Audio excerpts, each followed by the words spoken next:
হাই friends, পোনপ্ৰথমে মই আপোনালোকক AS এডুকেশ্যন ইউটিউব চেনেলটোলৈ স্বাগতম জনাইছোঁ। মই ভিডিঅ'ৰ জৰিয়তে লুচেন্ট জেনেৰেল নলেজ কিতাপখনৰ ডিছকাশ্যন আগবঢ়াম বুলি ভাবিছোঁ। লুচেন্ট জেনেৰেল নলেজ কিতাপখন সকলো ধৰণৰ কম্পিটিটিভ এক্সাম যেনে Assam police, Indian army, SSC, NDA, CDS, Indian railway আৰু বিভিন্ন ধৰণৰ বেংকৰ এক্সাম, APSC, UPSC বা অন্যান্য পৰীক্ষাৰ বাবে প্ৰয়োজনীয়। এই ভিডিঅ'টো বনাওঁতে যথেষ্টখিনি ভুল ত্ৰুটি হ'ব পাৰে, তাৰ কাৰণে মই আপোনালোকৰ পৰা যুক্তিপূৰ্ণ মন্তব্য কমেণ্ট বক্সত বিচাৰিছোঁ। আকৌ যদি কিবা শব্দ অৰ্থ বুজাত অসুবিধা হয় কমেণ্ট কৰি জনাব। মই আপোনালোকক অনুৰোধ জনাইছোঁ যাতে আপোনালোকে মোৰ চেনেলটো ছাবস্ক্ৰাইব আৰু শ্বেয়াৰ কৰে। আহকচোন ভিডিঅ'টো আৰম্ভ কৰোঁ। লুচেন্ট জিকেৰ প্ৰথম পাৰ্টটোৱে হ'ল ইণ্ডিয়ান হিষ্ট্ৰী, ভাৰতীয় বুৰঞ্জী। ইন্ট্ৰডাকশ্যন মানে আৰম্ভণি। আৰম্ভণিতে আছে হোৱাট ইজ হিষ্ট্ৰী। হিষ্ট্ৰীনো কি বা ইতিহাস বা বুৰঞ্জীনো কি? The study of the past is called history. অতীতৰ অধ্যয়নকে বুৰঞ্জী বা ইতিহাস বুলি কোৱা হয়। The English word history is derived from the Greek word historia, meaning research, inquiry or investigation. এই ইংৰাজী শব্দ হিষ্ট্ৰীটো গ্ৰীক শব্দ হিষ্টৰিয়া নামৰ পৰা লোৱা হৈছে, যাৰ অৰ্থ হ'ল গৱেষণা কৰা নাইবা অনুসন্ধান কৰা। Thus, the knowledge acquired by investigation is known as historia. সেইবাবে অনুসন্ধানৰ দ্বাৰা যি জ্ঞান আহৰণ কৰা হয় তাৰ নাম হ'ল হিষ্টৰিয়া।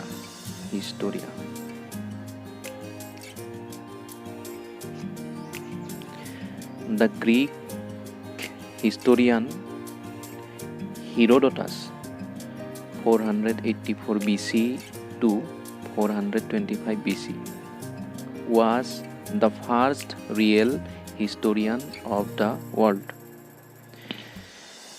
গ্ৰীক বুৰঞ্জীবিদ হিৰোডটাছ আছিল পৃথিৱীৰ ভিতৰত প্ৰথম বুৰঞ্জীবিদ। তেওঁ প্ৰথম হিষ্টৰিয়ান আছিল। হিৰোডটাছ আছিল পৃথিৱীৰ প্ৰথম historian. He wrote only one book. তেওঁ মাত্ৰ এখনেই কিতাপ লিখিছিল, The Histories 430 BCত তেওঁ The Histories নামৰ কিতাপখন তেওঁ লিখিছিল আৰু তেওঁৰ একমাত্ৰ হিষ্টৰীৰ ওপৰত লিখা কিতাপখন হ'ল The Histories.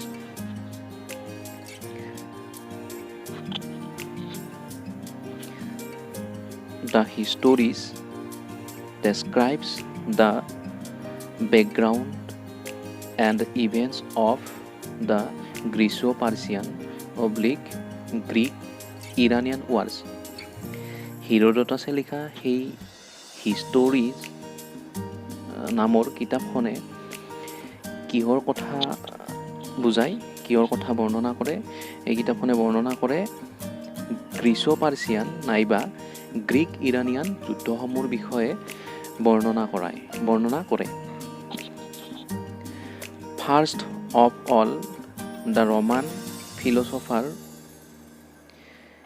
Cicero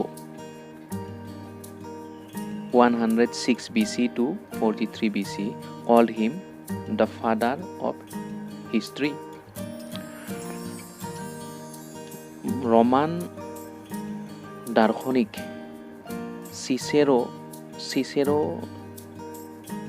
নামৰ দাৰ্শনিকজনে ৰমান দাৰ্শনিকজনে চিচেৰো নামৰ ৰমান দাৰ্শনিকজনে হিৰোডটাছক দ্য ফাদাৰ অফ হিষ্ট্ৰী বুৰঞ্জীৰ পিতৃ বুলি অভিহিত কৰিছিল।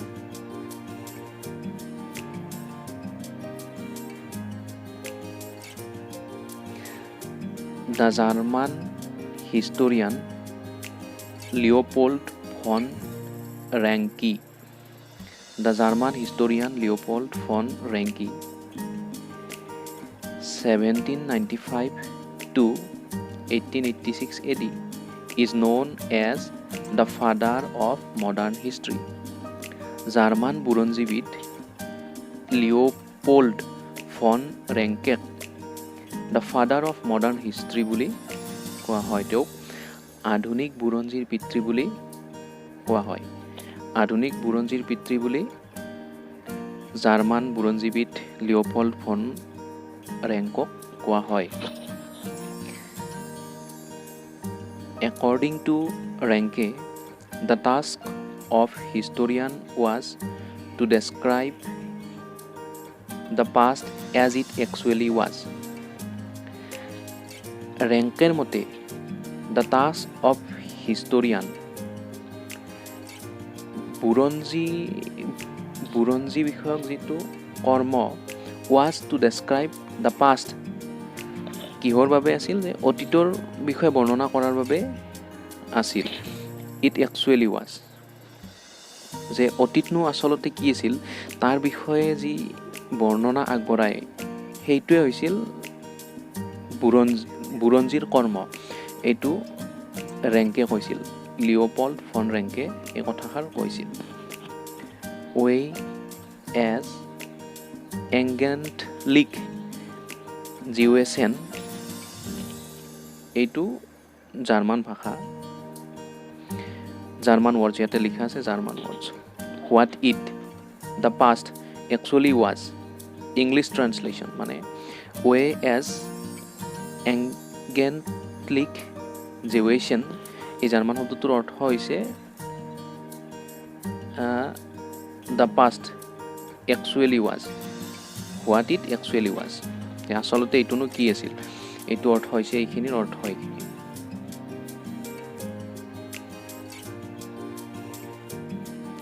The German philosopher Hegel 1770 to 1831 AD once said যে জাৰ্মান দাৰ্শনিক হেগেলে এবাৰ কৈছিল হিষ্টৰী ৰিপিটছ ইটছেল্ফ যে বুৰঞ্জী নিজে নিজে পুনৰাৱৰ্তিত হয় বা নিজে নিজে ই ৰিপিট কৰে বুলি জাৰ্মান দাৰ্শনিক হেগেলে কৈছিল।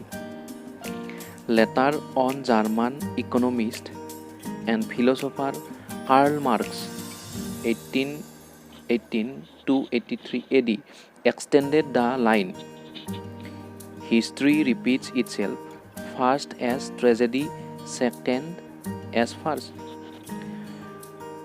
হিষ্ট্ৰী ৰিপিটছ ইটছেল্ফ এই কথাষাৰ জাৰ্মান দাৰ্শনিক হেগেলে কৈছিল।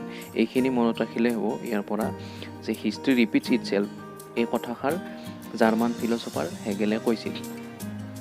তাৰোপৰি পৰৱৰ্তী সময়ছোৱাত জাৰ্মানৰ যি অৰ্থনীতিবিদ আৰু দাৰ্শনিক কাৰ্ল মাৰ্কছ আছিল তেওঁ কৈছিল history repeats itself first as tragedy second as farce. তেওঁ এনেকৈ কৈছিল যে history repeats itself first as tragedy second as farce. According to British historian E.H. Carr 1892 to 1982 AD history is an unending dialogue between past and present যে British বুৰঞ্জীবিদ E.H.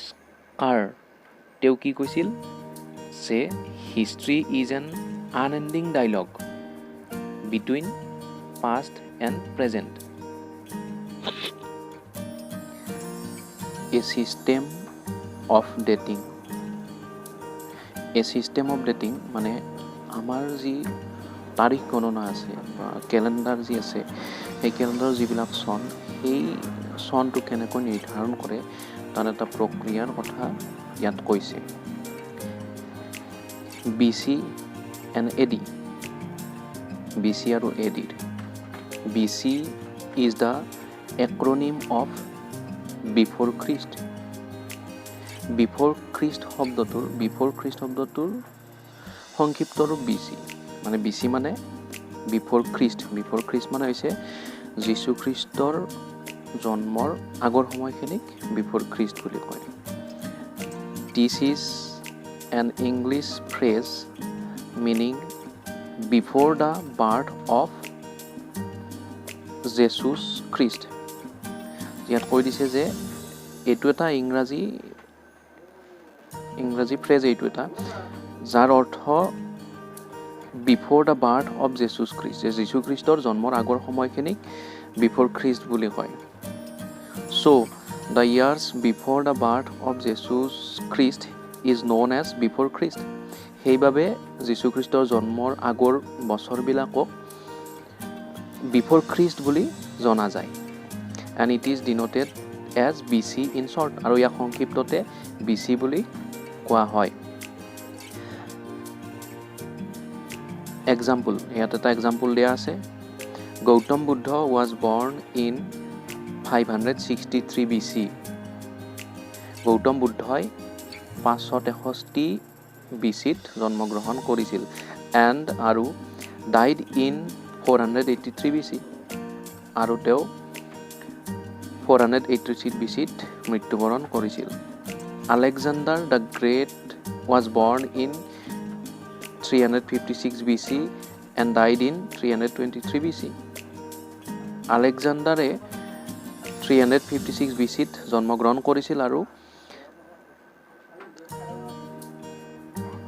323 BCত মৃত্যুবৰণ কৰিছিল আপোনালোকে এটা বস্তু দেখা পাইছে কি যে BC টো মাইনাস কৰি অনা হয় Alexander the Great was born in 356 BC 356 BC আছে ইয়াত and died in 323 BC 323 অৰ্থাৎ BC টো মাইনাস কৰি অনা হয় AD is the acronym of Anno Domini ৰ সংক্ষিপ্ত ৰূপটো AD মানে AD ৰ সম্পূৰ্ণ নাম হৈছে Anno Domini This is a Latin phrase meaning এইটো এটা লেটিন ভাষাৰ phrase meaning in the year of the Lord Jesus Christ যে যীশু খ্ৰীষ্টৰ বছৰক Anno Domini বুলি কোৱা হয় So the years begin with the birth of Jesus Christ is known as Anno Domini কি কৈছে যে সেইবাবে যীশু খ্ৰীষ্টৰ জন্মৰ পাছৰ যীশু খ্ৰীষ্টৰ জন্মৰ বছৰৰ পৰা যি বছৰ আৰম্ভ হেতু কি বুলি কয় Anno Domini অৰ্থাৎ AD বুলি কয় and it is denoted as AD in short Anno Domini সংক্ষেপে AD বুলি কোৱা হয় example Jesus Christ was crucified in 30 AD Kushan ruler Kanishka was ascended the throne in 78 AD. Hazrat Muhammad was born in 570 AD and died in 632 AD. আৰু AD টো হৈছে আমি যি বৰ্তমান বছৰবিলাক গণনা কৰোঁ সেইটোৱে হৈছে AD টো প্লাস হৈ গৈ থাকে 1 চনৰ পৰা আৰম্ভ হৈ আজি 2021 চন পাইছে সেইটো AD আসলতে আজি যিটো বছৰ এই বছৰটো 2021 AD ইয়াৰ পিছৰ ভিডিওটো পাবলৈ আপোনালোকে এই চেনেলটো সাবস্ক্ৰাইব কৰিব ধন্যবাদ